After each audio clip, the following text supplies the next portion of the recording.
식약처 확인 결과 이 논란된 공장에서 생산된 칭따오 맥주는 국내에 수입되지 않았다는 소식, 또 식약처 전화 연결을 통해서 저희가 방금 전에 전해드렸는데, 하지만 국내 소비자들의 불안은 쉽게 가시지가 않고 있습니다. 그 배경은 무엇인지 이은희 인하대 소비자학과 교수 화상 연결을 해서 자세히 분석해 보도록 하겠습니다. 네, 교수님 안녕하십니까? 네, 안녕하세요. 인하대학교 이은희 교수입니다. 예, 안녕하십니까. 특히 네, 칭따오 맥주 같은 경우에는 중국 맥주인데도 불구하고 국내 소비자들에게는 상당히 친숙한 술이거든요. 그만큼 수입 맥주 중에서도 상당한 인기를 누려왔던 제품인데 한번 말씀을 좀 해주실까요?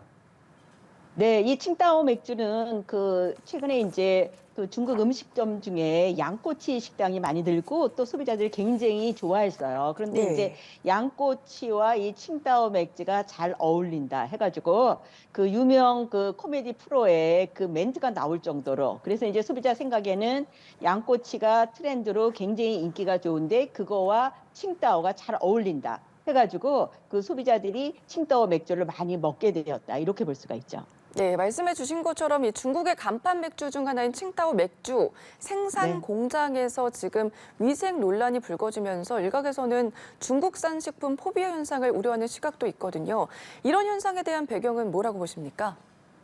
네, 중국에서 만든 식품의 그 위생 문제에 대해서 소비자들의 걱정을 많이 하고 있는데, 예. 이거는 그냥 저절로 생긴 게 아니라 그동안 잊을만 하면 2000년대 이후에 잊을만 하면 식품 위생 문제가 중국산 식품에서 계속 나타났다, 이렇게 볼 수가 있는 거죠. 네. 불과 2년 전만 해더라도 우리가 이제 알몬 배추라고 이렇게 얘기를 하는데, 그 배추 씻는 과정에서 이렇게 알몸으로 들어가서 씻는 것이 영상으로 우리가 접하게 됐어요. 그래서 네. 불과 2년 전에도 문제가 있었고 2000년대 이후로도 정말 그 식품 위생에 관련돼서 중국산 식품이 문제가 많았습니다. 몇 가지만 말씀을 드리면, 2000년에 그 납계, 아니 개에 납이 섞여 있는 꽃게가 수입된 적이 있었고요. 네. 그다음에 2005년에는 그 중국에서 수입한 김치에 납뿐만 아니라 기생충을 알까지 발견된 적이 있습니다.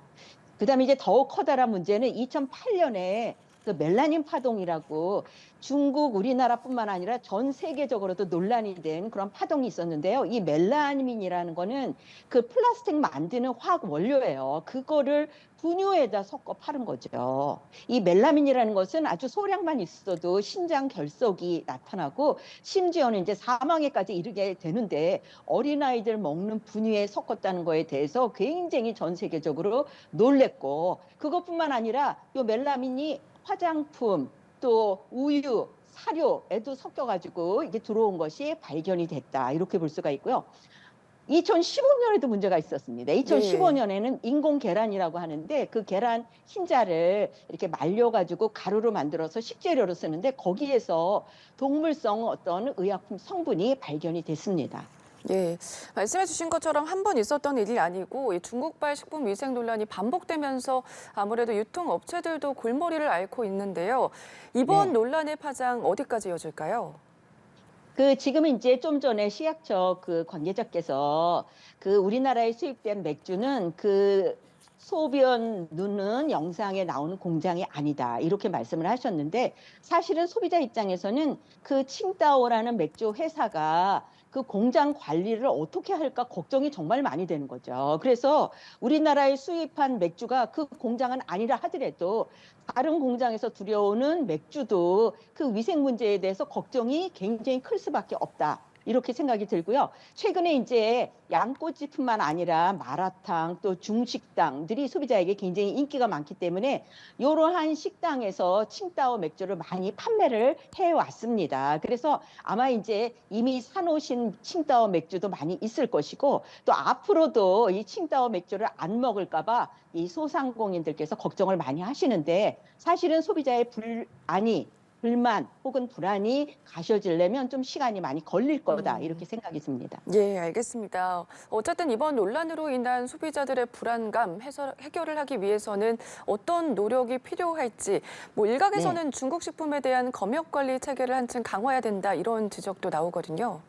네, 사실은 이제 검역 관리 체계를 조금 더 엄격하게 해야 된다. 그래서 네. 이제 다른 나라보다도 음. 중국산 식품에서 위생 문제가 많이 발견이 되기 때문에 다른 나라하고 하는 것보다 조금 더 강하게 해야 된다. 이렇게 볼 수가 있고요. 검사 항목도 좀 증가시킬 필요가 있습니다. 그다음에 이제 제가 유통업체들한테 부탁드리고 싶은 것은 뭐냐면 이 선진국들은 자기네가 수입하는 물건이 어떠한 환경에서 만들어지는가 그거를 직접 수입하는 나라에 가서 검사도 해요. 지금 우리가 하는 것처럼 그냥 수입된 물건을 갖다가 샘플을 뽑아가지고 검사하는 그 정도에서 그치는 것이 아니라 예. 직접 중국에 가셔가지고 어떠한 식으로 관리가 되고 있는가 정기적으로 좀 검사를 하실 필요가 있다. 이렇게 음. 말씀드리겠습니다. 알겠습니다. 한편 해당 논란 이후에 맥주업계에서는 수입 맥주 시장에 변화가 생길지에도 관심이 높아지고 있는 상황인데 일단 네. 일본 맥주는 최근 약진하며 대조를 이루고 있는 모습이죠? 네. 지금 현재 수입 맥주 중에서 1위가 일본이고요. 네. 2위가 중국이에요. 그다음에 이제 3위가 네덜란드라고 볼 네. 수가 있죠. 그런데 이제 일본은 사실은 그 몇 년 전에 있었던 노제팬 운동 때문에 음. 곤란을 많이 겪고 매출액이 급감했던 것이 현실입니다. 그런데 이제 최근에 그 아사히 맥주의 히트 상품이 크게 터지면서 일본 맥주가 수입이 매출이 엄청나게 증가가 돼서 작년에 비해서 238%나 증가를 했다. 이렇게 볼 수가 있습니다. 예, 말씀을 좀 해주셨습니다. 일본 맥주의 경우에는 2018년까지 1위를 하다가 국내 소비자들의 노제팬 분위기 속에서 수입량이 급락한 바가 있는데 5년 네. 만에 다시 일본 맥주 수입이 급증세로 돌아선 배경, 그리고 앞으로는 좀 어떻게 봐야 될까요? 네. 그 2018년에 1위였다고 말씀을 하셨는데 네. 2020년에는 그 2018년에 거의 20% 정도로 매출이 음. 떨어졌어요. 그런데 네. 이제 그 윤석열 정부 들어서서 그 일본과의 관계가 많이 좋아지고 그러면서 이제 불매운동 이슈도 많이 줄어들었다. 이렇게 볼 수가 음. 있는데요. 거기에 덧붙여서 올해 나온 아사히 맥주의 신상품이 그냥 대박을 쳤습니다. 네. 그래서 그 생맥주 캔이 아사히 슈퍼 드라이라고 하는데 그거 구매하려고 막 오픈런도 하고요. 그 편의점마다 품귀 현상을 일어났어요. 그래서 이제 요 아사히 그 신제품이 대박을 치면서 이 아사히 맥주 판매량이 막 1위로 올라서고 덩달아서 그 다른 일본 맥주 업체 뭐 삿포로라든가 산토리라든가 기린이라든가 음. 이런 맥주 업체도 약진을 하고 있다. 이렇게 말씀드리겠습니다. 알겠습니다. 이런 가운데 최근에 소비자들을 분노하게 만드는 사건이 또 발생했거든요. 국내 유명 네네. 홈쇼핑에서 2년 전에 만들어진 제품을 신상품이다 이렇게 속여서 대량 판매한 사실이 드러났는데 이게 어떻게 된 일입니까?